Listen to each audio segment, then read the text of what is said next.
ang tumanggap ng halos 14,000 titulo ng lupang pang-agraryo nitong 2024. Higit 1.5 billion pesos na halaga ng utang pang-agraryo binura ng gobyerno. May balitang pambansa si JP Hervas ng Radyo Pilipinas, Iloilo.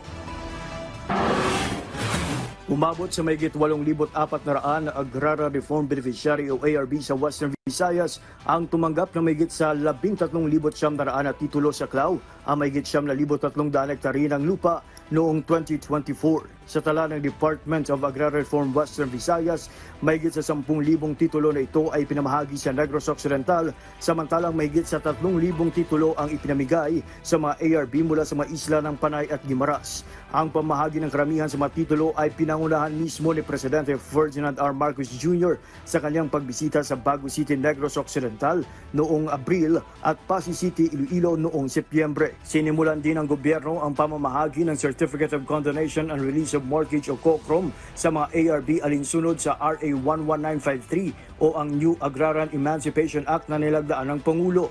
Halos 778.5 million pesos na pinagsamang utang sa bangko ng higit sa 9,400 na ARB mula sa Capiz, Guimaras at Iloilo ang binurana ng gobyerno. Ang DAR ay namahagi rin ng COCROM sa higit 6,100 na ARB sa Negros Occidental na may 816 million pesos na pinagsamang utang.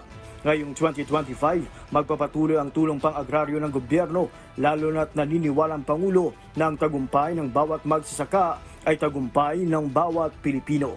Mula sa PBS, Radyo Pilipinas, ako si JP Hervas para